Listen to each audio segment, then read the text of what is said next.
Welcome back to the class. Uh, in the previous sessions, we concluded uh, some discussions on Marxian critique on capitalism, a very important theory considered to be the central contribution of Karl Marx. And today, we are going to discuss yet another very important and influential intervention of Karl Marx through his analysis of alienation.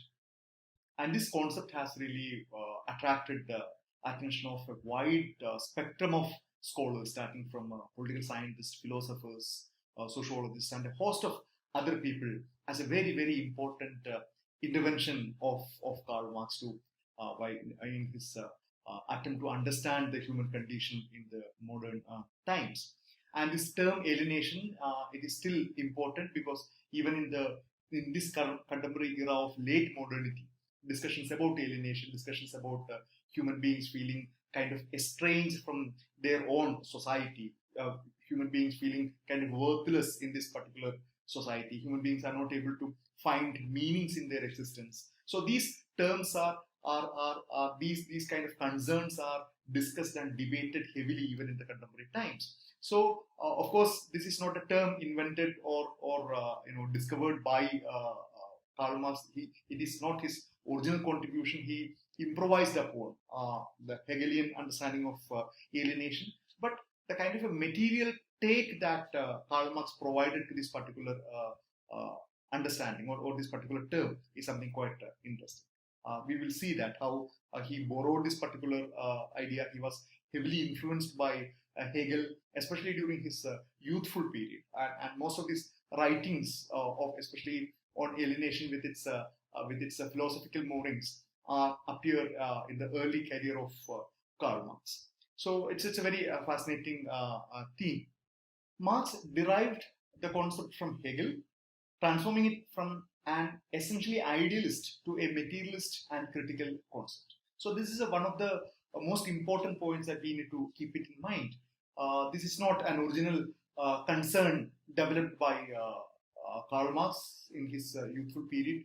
There were quite a lot of discussions and debates about this concept of alienation. But most of these discussions and debates were philosophical in its character, especially influenced by the arguments of Hegel, George Hegel, whom we have discussed earlier. So Hegel understood it basically as an idealist concept, but as typically as what we have seen in the previous class, Marx was heavily influenced by Hegel, but Marx provides a completely materialist interpretation to that of this particular term. So this kind of a subversion from an idealist understanding, from a philosophical understanding, from an idealist understanding of this term, Marx provides a very strong materialist explanation to this particular concept. For Marx, alienation is described as a process by which man is progressively turned into a stranger in the world his labor has created, a theme central to Hegel's phenomenology. Okay? So this term, Hegel explains, it elaborates it in his work Phenomenology. But for Marx, what is the most important concern, or what is the most important or crucial aspect, or even something can be called as a tragedy in the life of human being, is that the man or human being is progressively turned into a stranger in the world in which he himself has created. Okay? Because we will see that, or you must be by now familiar that Marx provides, or Marx gives profound importance to human labor. He understands the speciality, the uniqueness of human beings lies in their ability to produce labor, to engage in labor. So the world that we are seeing today is the product of human labor. But ironically, in this world, which is a creation of their own labor, human beings have become strangers. Human beings do not feel comfortable in that. Human beings do not feel, or human beings are not able to identify themselves with their own product. And this, according to Marx, is a very, very difficult situation.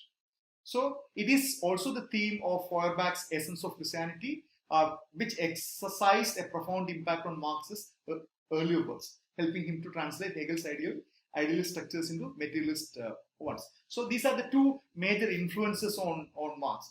Feuerbach's work on Christianity, which we will again discuss when we discuss Marxian notion of or Marxian critique of religion, and of course the Hegelian understanding of alienation as elaborated in his work Phenomenology.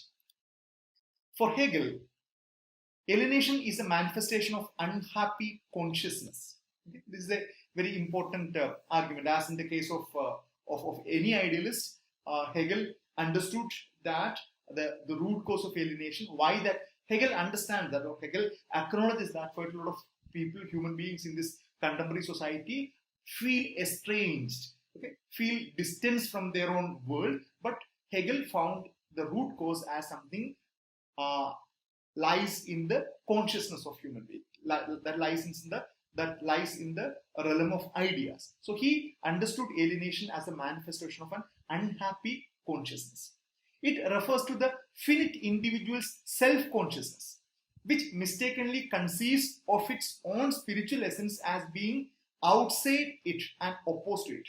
It regards itself as inessential, empty, worthless, devoid of true reality or significance. So here Hegel understands that the human beings are experiencing alienation because of the kind of an incapacity of the human being itself in order to understand the true essence. So attaining this true essence is what Hegel understands as the epitome of human progress. Because for him, the understanding human progress lies in the ability of human beings to reach some of the highest forms of consciousness. So it refers to the finite individual's self-consciousness, which mistakenly conceives of its own spiritual essence as being outside it. Okay? Because it understands it wrongly. It is not able to realize that its actual essence is a part of this finite individual self-consciousness itself. It regards itself as inessential, empty, worthless, devoid of true reality or significance. So Hegel understands alienation as resulting from some kind of a faulty understanding, some kind of an incomplete understanding.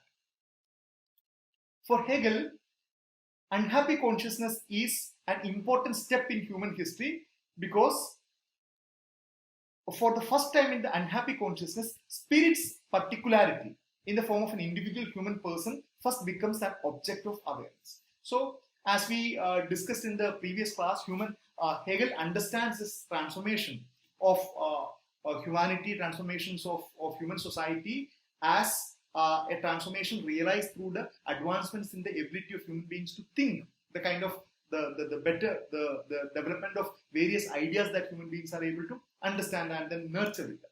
So Hegel understands this kind of a development is an essential development. It's a necessary development because this is for the first time that the unhappy consciousness, that is the spirit's particularity in the form of an individual human person, first becomes an object of awareness. So human beings try to reflect about this whole situation, and then it becomes an object of awareness.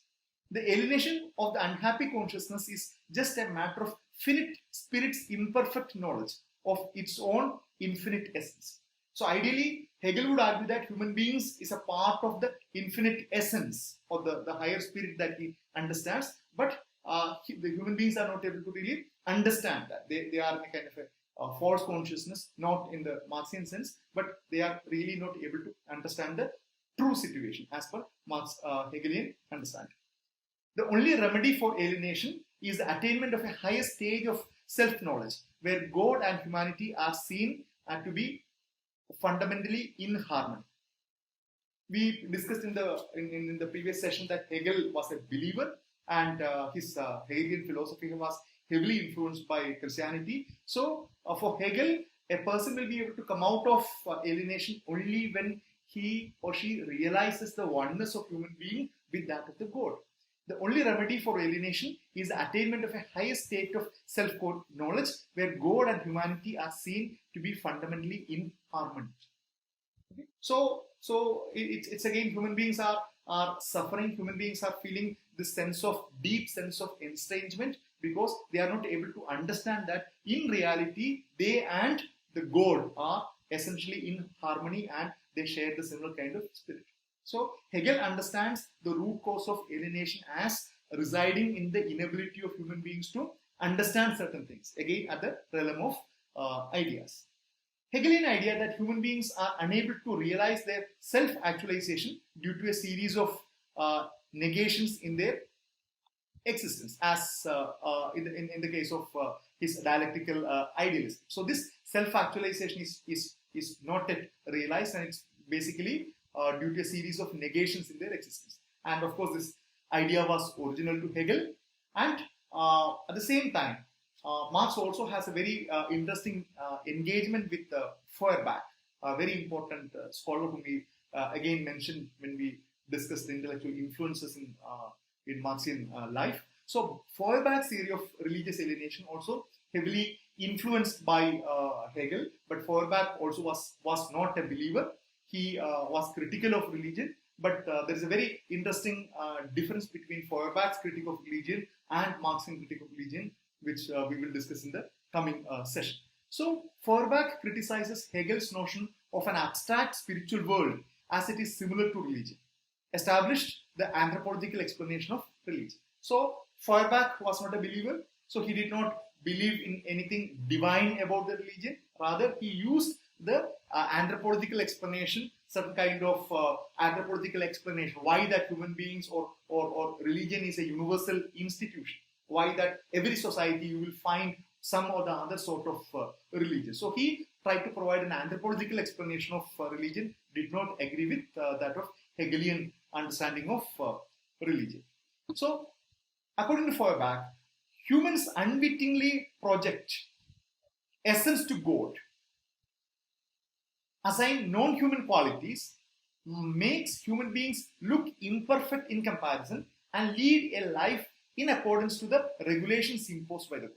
It's a very, very interesting explanation. So Feuerbach argues that human beings unwittingly project human essence to God, assign non-human qualities, makes human beings look imperfect in comparison, and lead a life in accordance to the regulations imposed by the God.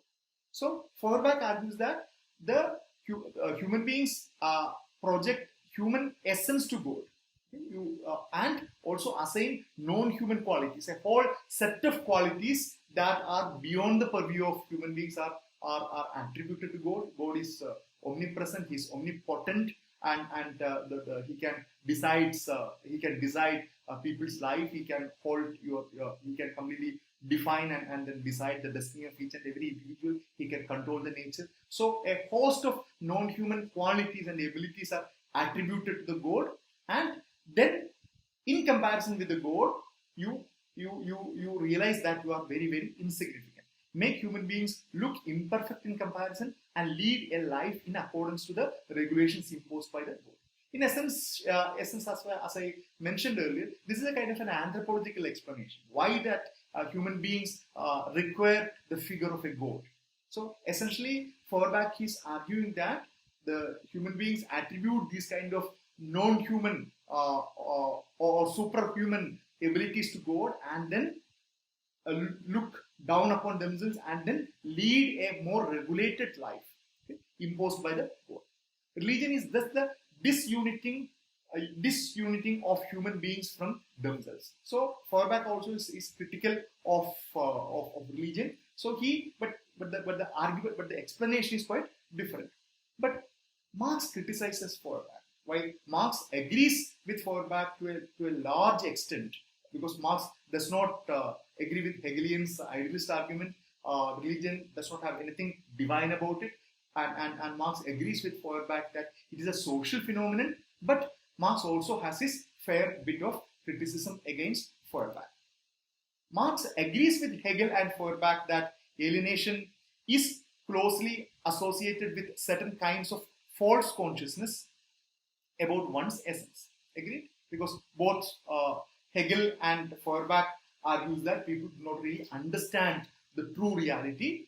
Where in the case of Hegel, it's because they are not able to realize that they share the essence with the supreme spirit. Whereas in the case of Feuerbach, human beings realize that the God of human beings do not realize that the God is a creation of themselves. So Marx criticizes Feuerbach for not looking at the development of religion in a historical sense. Okay? Of course, this kind of what what Feuerbach provides also is a kind of a materialistic, it's an anthropological explanation, but it's not really rooted in a historicity. So alienated consciousness laments that natural human life is alienated and it can be overcome if we place on the right supernatural interpretation.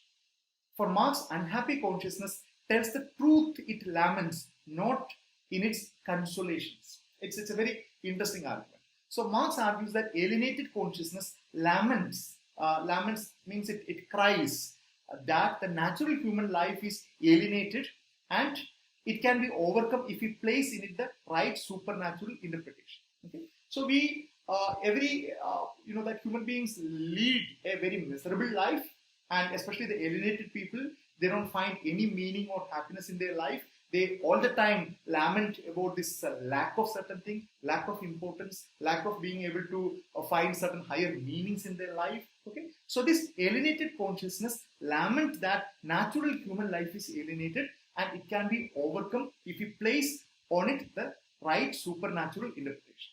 Okay? But for Marx, this unhappy consciousness, which laments about its own alienation, about its own sense of estrangement, its own sense of not being important, its own sense of not being able to identify with the world in which somebody lives, tells the truth it laments. So Marx argues that there is a truth. It's not a false consciousness. Okay, it's not an illusion for Marx. It is real. Okay, but the consolation that it tries to look for, okay, or the kind of a consolation that it tries to achieve by falling at the feet of a god, or its consolation by trying to appeal to the religion or try to depend upon the religion, is not what is correct, or that is a fundamentally wrong step as per Marx.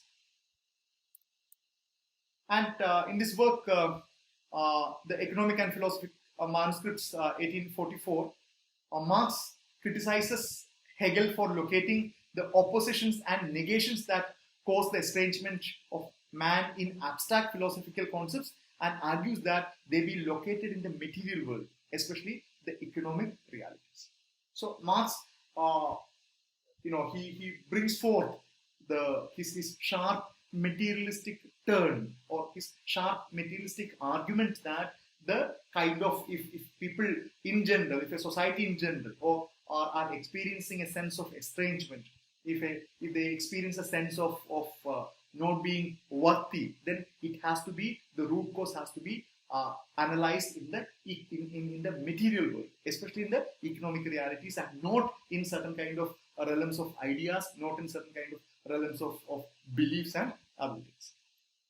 Now, so he very strongly argues that the reason for this thing, the sense of alienation must be sought in the material, especially the economic. And as we know that this goes along with the larger Marxian argument that the economic base is the one which actually provides the fundamental basis on which all other aspects of human beings. So Marxian notion of human nature. Now, here Marx resorts to a kind of a larger philosophical explanation about human nature. So,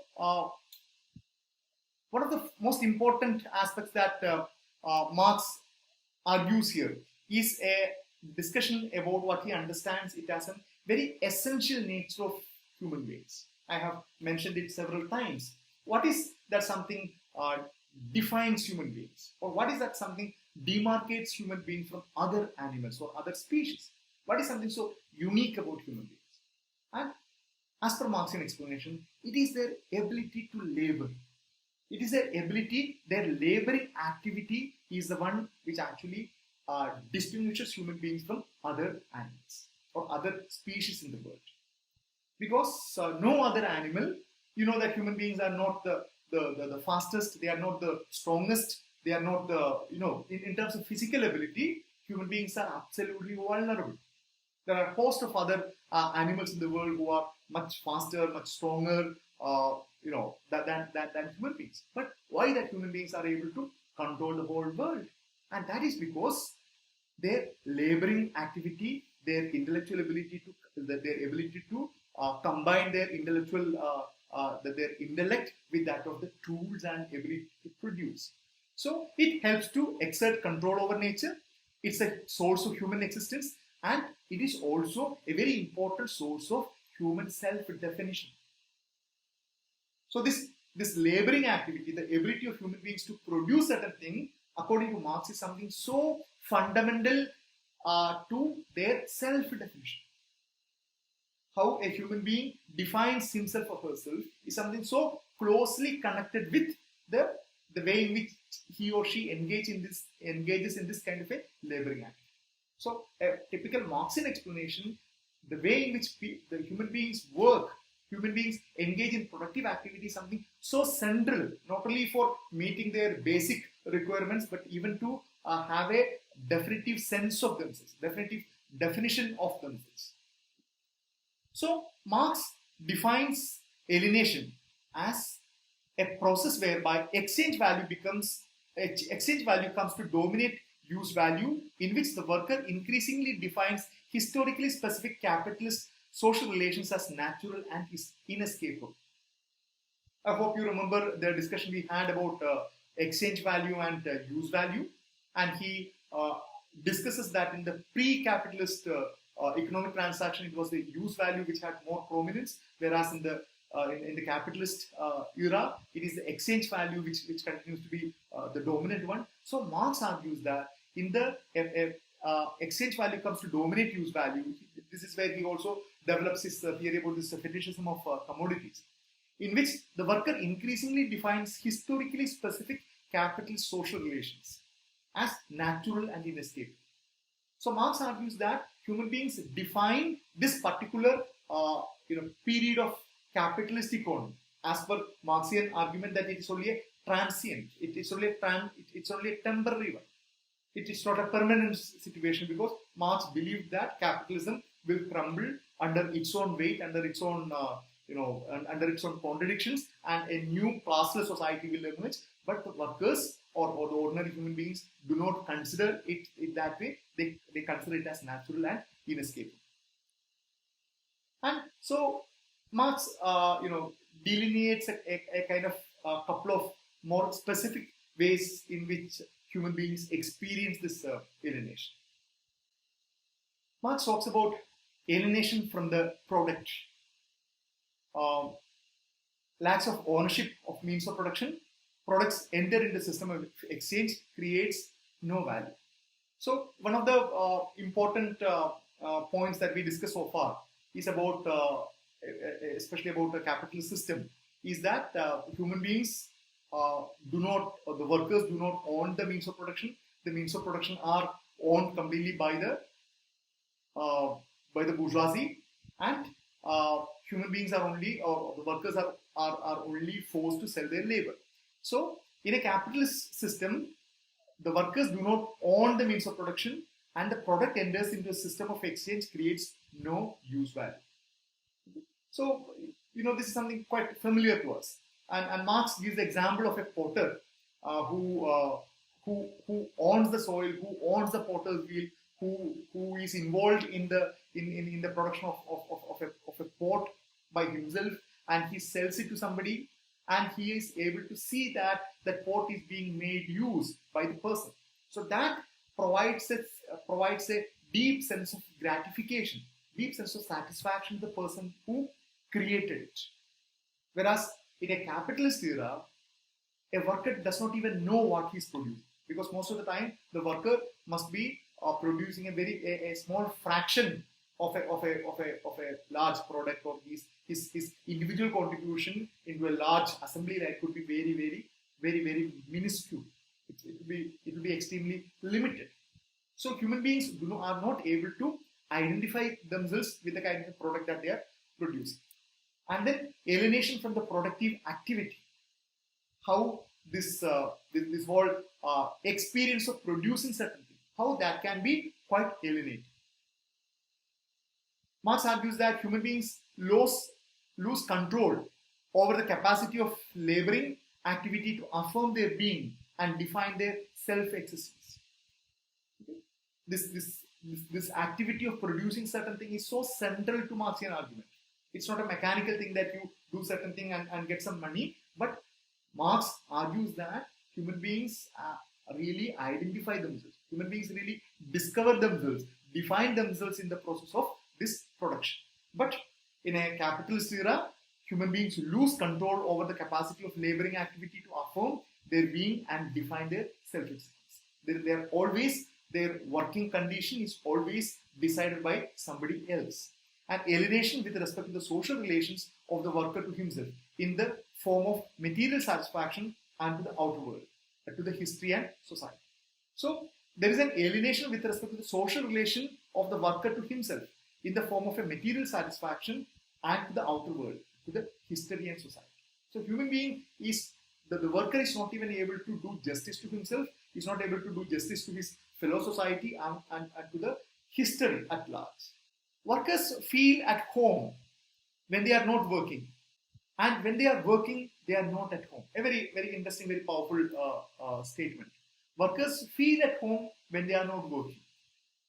We know that for quite a lot of us, people whom we are familiar with, they don't really enjoy the work. The work becomes a burden on them. They really are frightened about the scenario of having to go to work. Spending a moment in the work is considered to be a kind of punishment for them. So Marx says that this is a tragedy of human beings. Human beings should not be facing. This is the great tragedy, because by definition, human being must be able to find a lot of enjoyment during their work. And if it's not happening, there's something fundamentally wrong. So workers feel at home when they are not working, and when they are working, they are not at home. Reversal of human and animal functions, because the activities which human beings share with animals appeal more human than those activities which mark them off as human beings. But again, the extension of this argument, he makes a comparison between human beings and animals. So when human beings do the kind of animal activities, like like sleeping or having food, then human beings feel more happy, while human beings do certain kind of a human activity, something so central to human beings, something so defining of human beings, that is the productive activities, they no longer feel happy. So that is why there is a reversal of human and animal functions, because the activities which human beings share with animals appeal more human than those activities which mark them off as human beings. Then Marx also brings in a very interesting discussion about alienation from the species activity. This is a very, very interesting take. So he brings in this idea of the species being. The species being to indicate the individual human being and the common essence of humankind. Here, Marx develops a kind of a philosophical argument that human beings as a species have certain kind of an essence, which demarcates human beings from other animals. So a species being to indicate individual human being and the common essence of humankind. Humans not only belong to the same species, but being aware of it is distinctly unique to the species. We make our species our objects and behave towards, is conscious of or relate to himself as to the present living species. Okay? So our existence in this world is not something mechanical.